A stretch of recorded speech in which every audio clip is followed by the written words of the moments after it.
Ready. And we are back live, bringing you another episode of Aussies taking over the NBA. The dog has been discarded. Callie has been discarded. Pulled out the headphones, it looks like. That's it. She did on the way through. We're bringing you a Ben Simmons / Philadelphia 76ers half season, quarter season, extra few games season. Extra few games down the stretch. Yeah. Big. All things Simmons, man. Ben Simmons, wow. It's had a great season, but injured at the moment. That sucks. Yeah, this is a big worry because there's two things about this. One, it's a back nerve impingement, so the fact that he was distraught after an X-ray leads me to believe that it's a slip disc. Oof. And if that's the case, we may not see him again this year. Oh. Says here, back Simmons will be reevaluated in 2 weeks after suffering nerve impingement in his lower back, according to Shams Charania. So yeah, that to me shouts if without an MRI, if he's distraught over an X-ray, you can clearly see disc, and it's pressing on the spinal cord, and obviously he's going to need a lot of rehab getting that back in. But that's a pretty serious injury. At worst, it's probably some sort of branch impingement, potentially through the glute or lower back. So is that impact? Was it impact, or is it muscular, or is it like motion injury? It's probably motion, hard impact, jumping, being pretty mobile, getting up, doing things, that kind of stuff. Just happens, unfortunately. You can do it getting out of bed, but it's a bad injury to have, and it's a long recovery cycle. Just to give you a comparison, Michael Porter Jr. had this injury. Tiger Woods had this injury. They both needed surgery. So it is potentially a bad injury if that's what it is. Now, they haven't confirmed anything, which leads me to believe it's the worst case scenario, because if it was just a slight kind of branch trunk impingement, maybe down the glute or something like that, then it could have just been told, and then you'd know that it's probably 2 to 4 weeks. But the fact that it was so bad, he was distraught after an X-ray, leads me to believe that it is a slip disc, and it may need quite a bit of rehab getting back in, and a slow recovery, because you cannot rush these things. Yeah, it's also a repeater injury too, and it's you've got to watch it, manage it properly. Like you really, like, not that these guys aren't like the absolute peak of the peak athletes, but also the best, the best doctors in rehab in the world. True, but it's still something that you're always gonna be worried about. You're always gonna have to manage as a player. At this age is a bit of a worry. It's a bit sad. He's 21, is he? 23. 23. Okay, yeah. So still pretty young, but so still developing his body in general. He's still developing. But let's, instead of dwelling on that gloominess, let's go back to the start of this season, where the one thing we were expecting is kind of a jump shot, or at least some jump shots to be taken. He hasn't really, gone into scoring mode to shoot jumpers, but the time he spent with Jimmy Butler last season has definitely improved his defense, and his defense this season has been fantastic. It's been next level to watch. It's kind of just been like on every game. Just amazing, like winning games back on the back of steals and just ridiculous things. Like, you don't even see Kawhi Leonard doing this stuff. Winning a game down the stretch on the base of a steal and a score, or a block, a pinched inbound, or a box out, or just something just absurd to win games. He's still leading the steals, even though he's been injured for a few games now. So that's pretty cool. His actual scoring has probably been better after the Christmas kind of break, leading up into the All-Star break, and even post-All-Star break, from what we saw before he got injured. But leading up to that All-Star break, he was absolutely flying, just a behemoth on both ends of the court. Really upped his scoring rate, upped his, even a couple of mid-ranges in there, attempting them at least. But that's kind of come crashing down now that there is no Uh, there is no kind of future reference to where we're going to see that back in full flight. But let's go back to the kind of beginning of the year, because we started off with another Australian, Jonah Bolden. Obviously, he was on a 4-year contract with the 76ers. Obviously, quite a small deal in comparison. I think he was on about 1.76 a year. But he was waived. That was an interesting waive for a two-way player, Norvell Pell, who was a G League, kind of just a defensive dude, stock standard Dwight Howard type center. Block and dunk. That's kind of how you would describe his ability.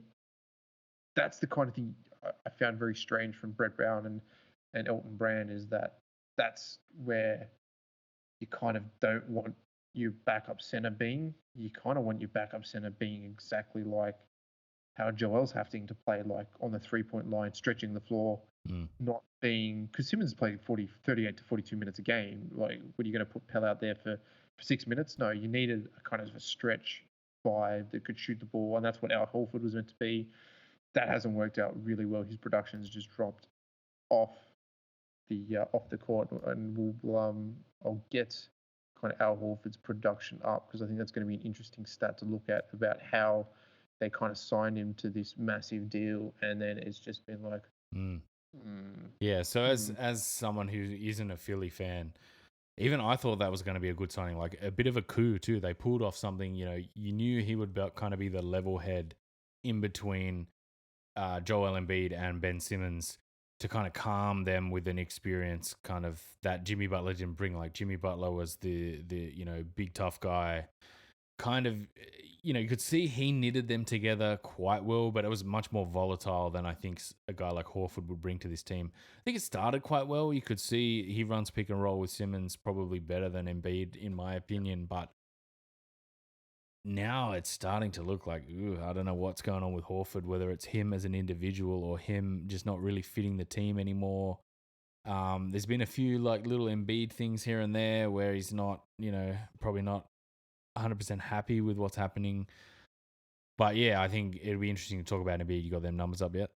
Yeah, I got the Horford numbers up. So from his kind of peak production when he was at Atlanta All-Star days, playing kind of, getting that 18 points a game, lower assists, but 18 points a game, scoring well, shooting the ball roughly around about 50% from the field.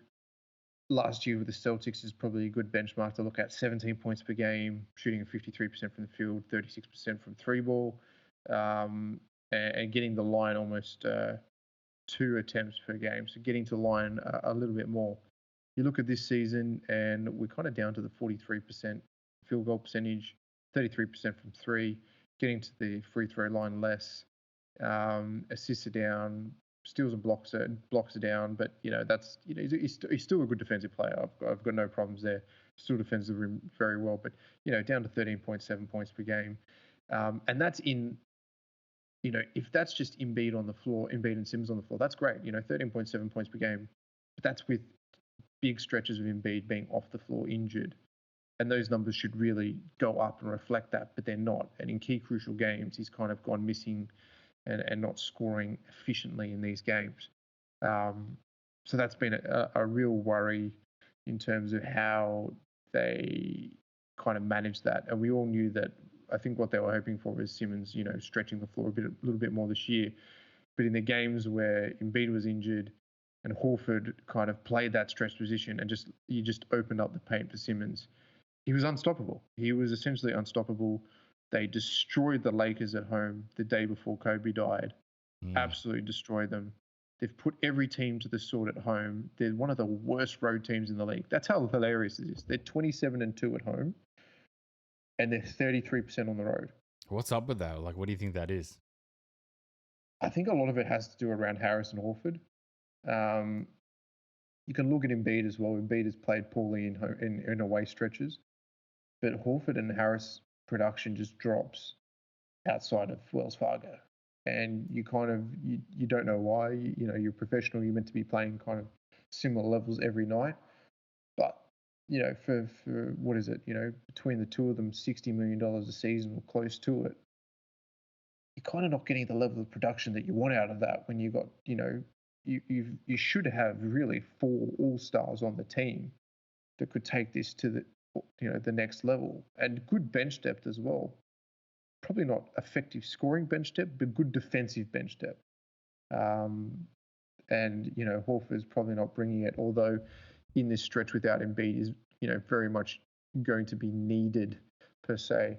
But you look at Embiid's numbers this year; they're way down on last year.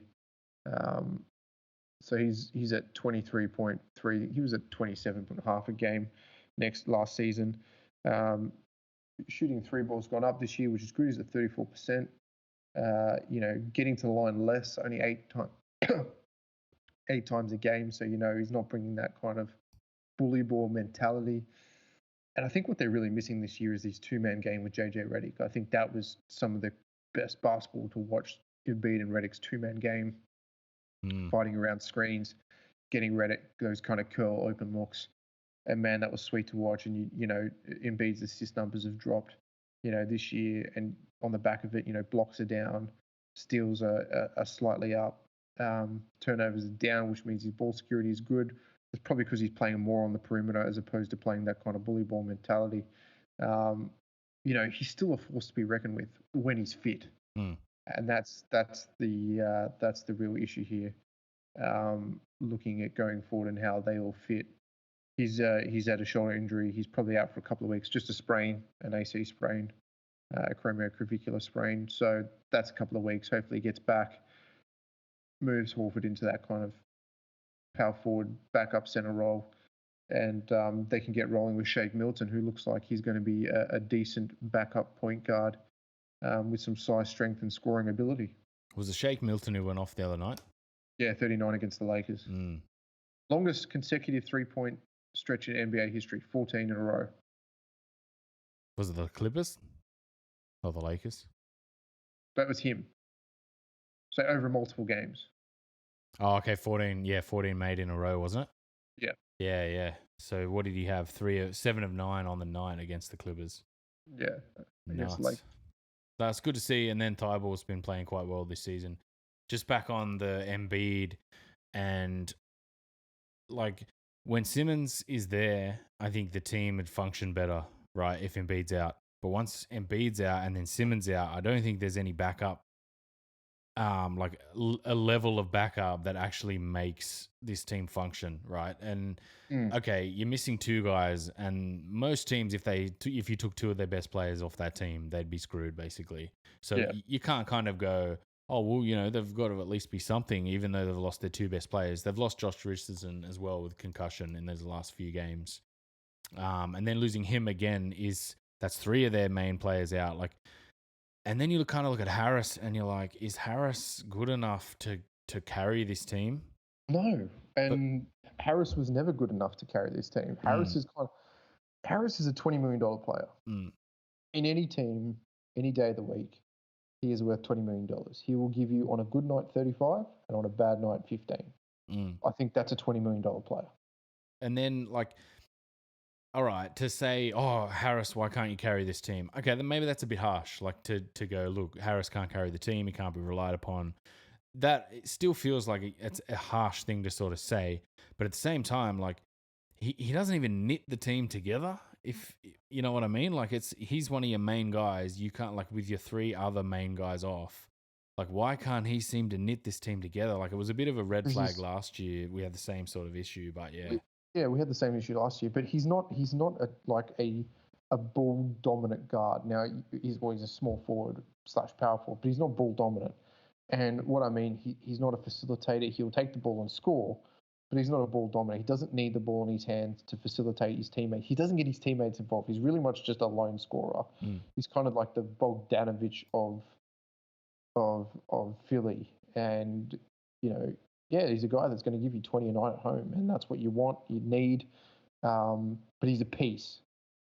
Whereas Embiid and Simmons is the cornerstone, and you need one of these guys in your team to get anywhere. Now, Embiid's going to be out for another week or 2. That's okay. We're hoping Simmons isn't going to be out for too long, but Yeah, this is the interesting thing. So the upcoming schedule for Philly is like this. They've got the Kings away, the Warriors away, which is 2 winnable games on the road, which is nice. Pistons at home, Pacers at home, Wizards, Raptors at home, Hornets away, Hawks at home, Timberwolves, Bulls, Suns, Trailblazers, Rockets, Wizards, Magic, Bucks, Spurs, Pelicans, Grizzlies, and the Hornets. So it's a really pretty friendly run home, to be honest with you. Mm. And I Do think you? they're at 37 wins at the moment, so they're I think 10 wins clear of the next team. I think it's the Nets. Yeah, the Nets is I think is at 28 wins. Look, they're not. They're going to finish in six. It's the question is, do they play Miami or Boston in the first round, which is a hard first round. Mm. But I think this I team. think that's also indicative of their season too.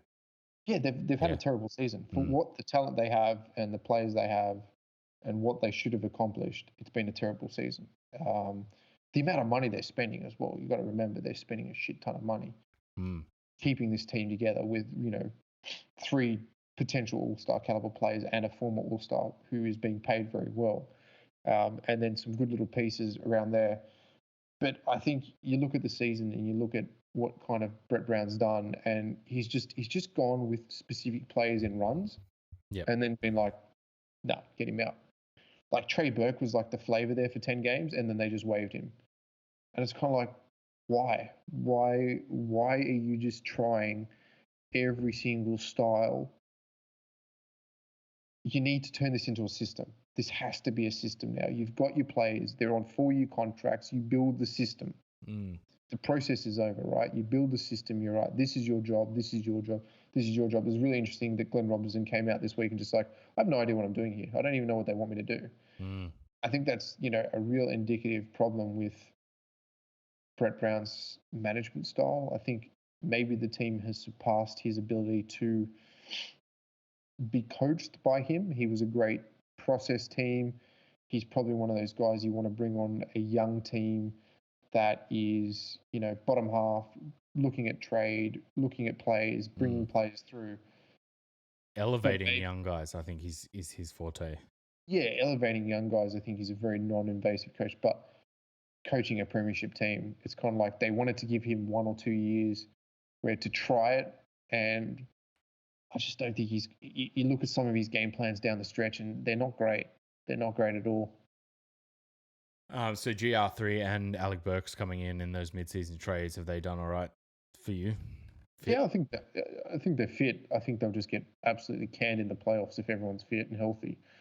So it was kind of just, all right.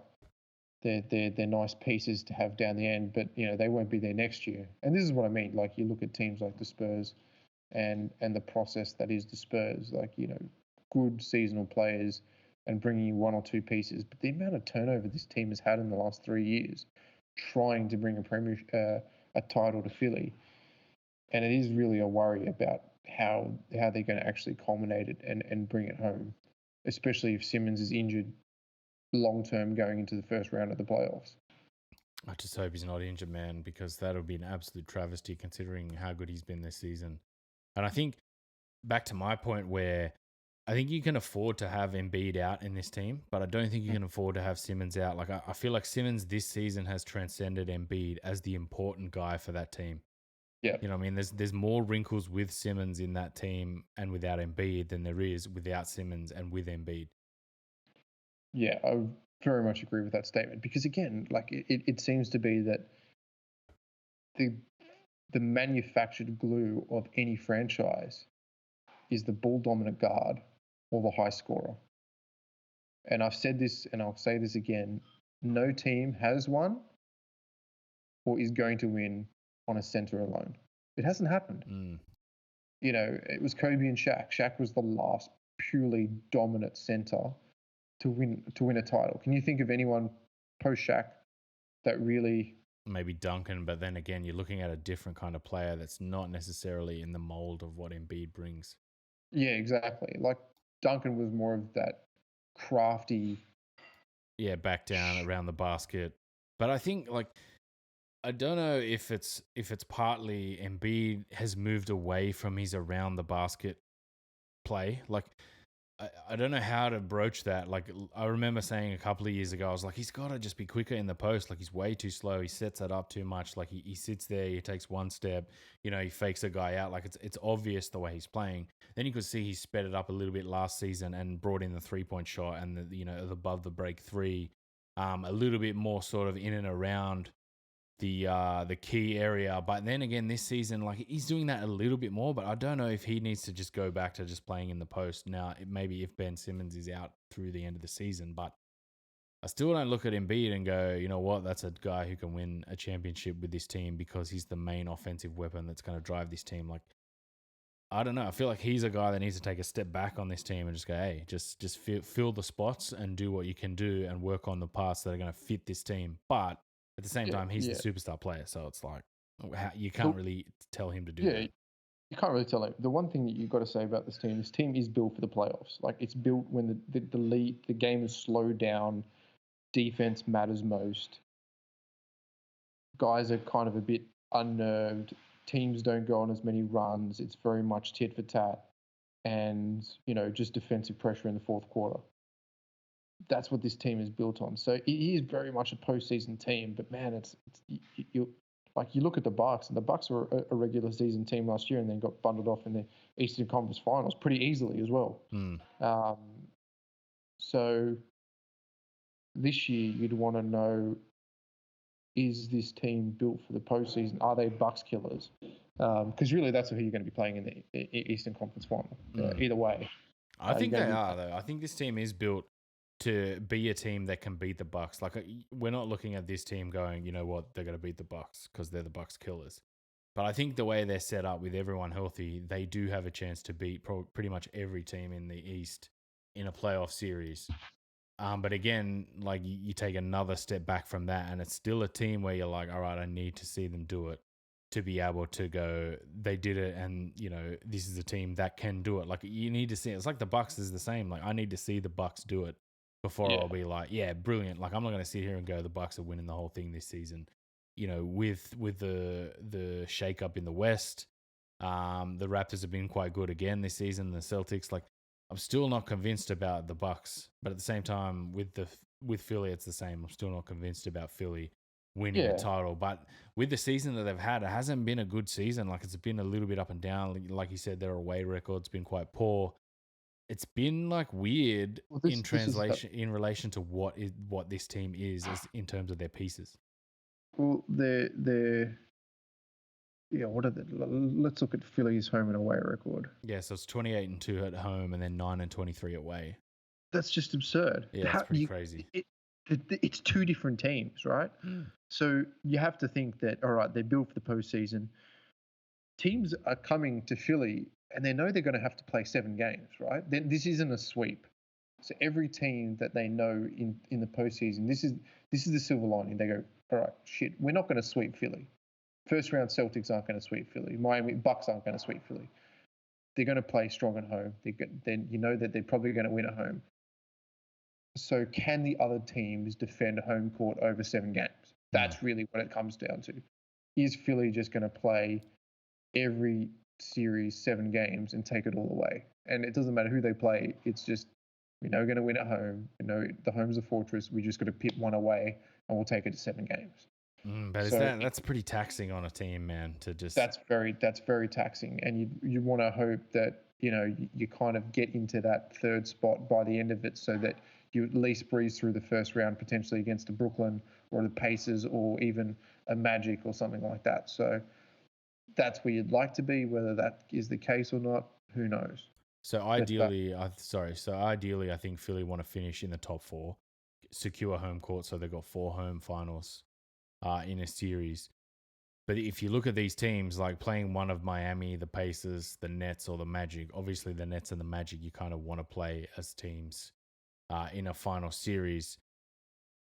They're gonna have to pull off something here down the stretch of the season to really elevate them into that 4th spot. I think. I don't know if they're gonna be good enough to kind of pit Boston for 3rd. Really, like, Boston's been crazy. Like, it's been crazy to see them rise up and actually do quite well with Tatum and Brown. Going back to kind of being the main guys without Kyrie there. And I think they're the outlier in this East, like and then I guess the Raptors staying up there as well, like Boston and Toronto being up there, you would have thought Philly would be second. But I still look at that away record and go, look, if they could translate that, to any kind of plus 500 record, they're suddenly up at 45 wins anyway. Yeah. Yeah, if not more, if what are they, 23-9 away from home. So you add like 10 wins onto that, and then suddenly, you're in 47 win territory, like close-ish to the Bucks. I don't know, maybe is the Bucks a big enough carrot for this team, Yeah, I don't think it is. I don't think it's a big enough carrot. I think home court, fourth place is the carrot that they're aiming for to secure that home court, because that it's your fortress and that you're going to do well there. But I don't know whether it's going to be enough. And you're right, it's very taxing, and you don't want to play the Raptors first round because they've got fantastic. It's their home's a fortress as well, and they've got Embiid killers in Gasol and Ibaka. So the matchup you either want is the Celtics, because I don't think that in postseason their center position is good enough to combat both Horford and Embiid, or the Pacers, because that you can probably take one away from them at home and win your three at home.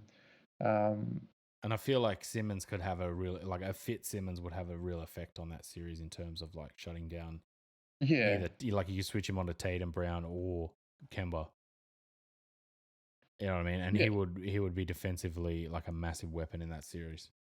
It's I think that's where, realistically last year they were one bounce away from the finals. Like we know if that game was going into overtime, they probably would have won, and they were one bounce away from the finals. Because I don't think the Bucks could have stopped them last year with the team that they had. So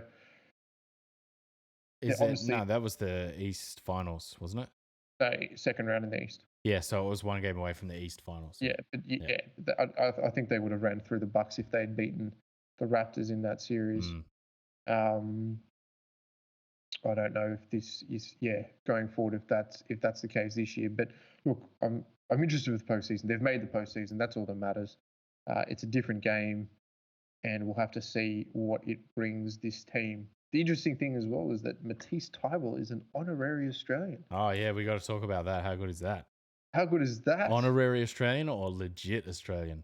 Legitimate. He's a dual citizen, and he's declared for the Boomers. Yeah, get in. I want to see that. Who in terms of the Aussie team, who is the guy that he would replace if he went into that team? So you're looking at probably a shooting guard, small forward, probably more shooting guard. Like he knocks out a guy like Sobey and Glidden level kind of guys. I think, are you taking Brokoff into a team like that? Yeah, if he hasn't had game experience, you probably don't take Bolden now either. I think you probably still take Bolden, personally. But that's right. We don't know what happened here between him and Brett Brown, really. Like, he was kind of the guy and, doing well and upcoming and signed 4-year contract and then you're kind of out. So low-key feels like he might be a guy to burn bridges too. Yeah, it does. It feels like he can easily spit the dummy. Which is what he did. But still, hopefully we're mainly hoping Ben Simmons is fit. And then do we draft Matisse Thybulle into our Aussies taking over the NBA Hall of players? I think we've got to see him once in the Boomers jersey, and then it's in. Yeah, and then he's in. Lock him in. Just lock him in. Yeah, an honorary, legitimate Aussie. Yep. So this I think this is going to be interesting going forward. How well he plays in the finals. Obviously, defensive behemoth. Still offensively, game's got to get better. But I feel like this Aussie team needs just a defense first guard type guy. Like we can't just keep riding the coattails of Paddy and Delhi.